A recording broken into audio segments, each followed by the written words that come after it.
So بخیر پسر خوبم. Hope you're doing well. So I want to talk to you about vectors. So vectors are things with a length and a direction. That's essentially what a vector is.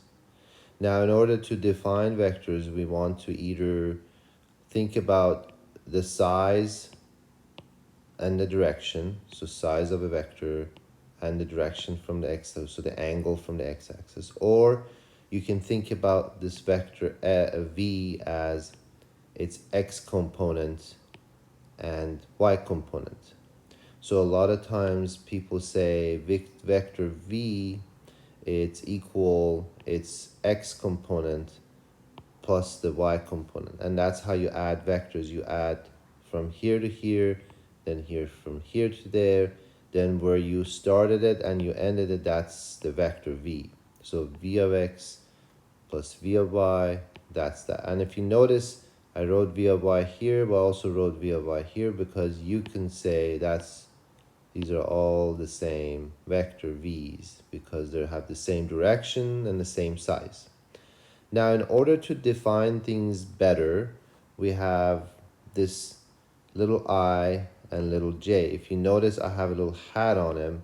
The hat means one, it's one length of one, or unit vector. Its length is one. The reason that is, so I is the unit vector on the x direction. So if you look, it goes 1 to the right and 0 up. So this is a vector that has a unit 1 because when you take its length, it's 1 because it only goes 1 to the right and 0 up. And it represents like a building block of a vector. So v of x can be written as addition of these little guys. So that's your v of x, and then your v of y would be the like 4 for j, for example, here in this. So we have the unit vector I, this guy. We have a unit vector j, which is this guy. They both have a length of 1. Now, in order to define a vector v with unit vector, so v, the unit vector v, it has this like v of x plus v of y. So you could say that v of v is v of x plus v of y.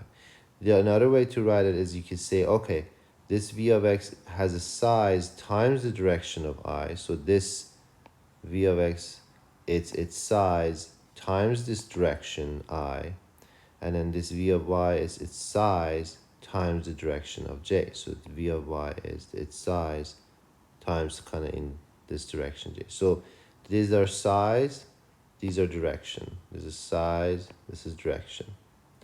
Now the other thing you could observe here is that the size of this v, you can use the Pythagorean theorem and say it's this square, v square is v of x squared plus v of y squared.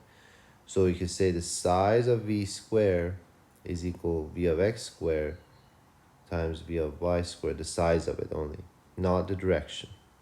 Okay, Baba? So vector v can be written as two ports, v of x and v of y.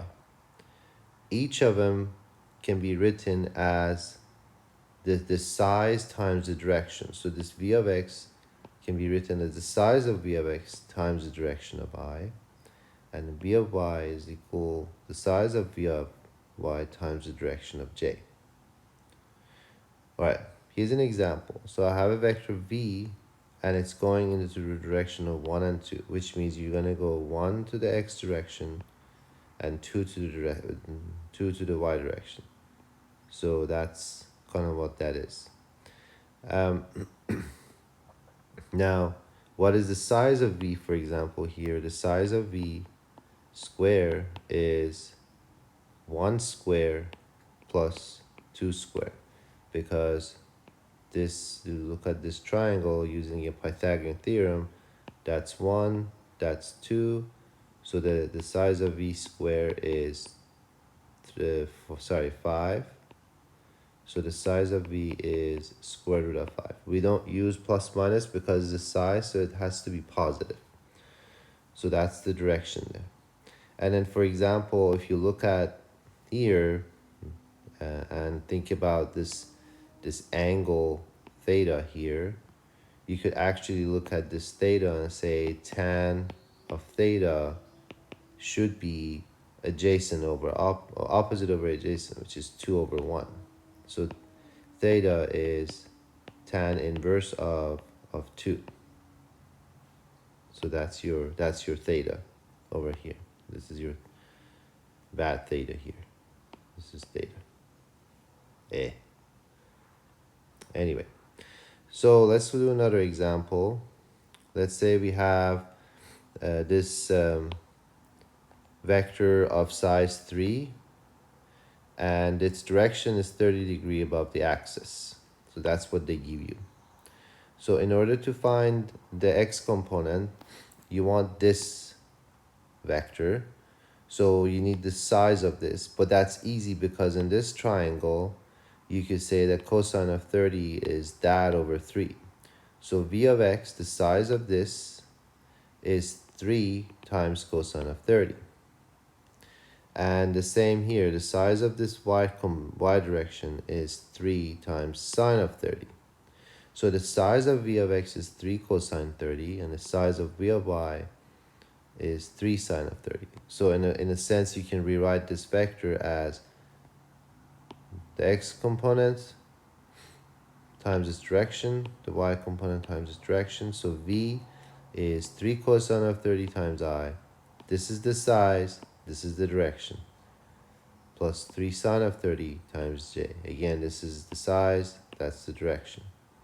So size, direction, size, direction. And then when you add those two up, you actually get your vector v. So cosine of 30 is root 3 over 2, so 3 times that times I forgot my hats. And then this is 3 times sine of, so 3 times half times j. So the vector v can be decompartmentalized, I can't even say that, in the x and the y direction.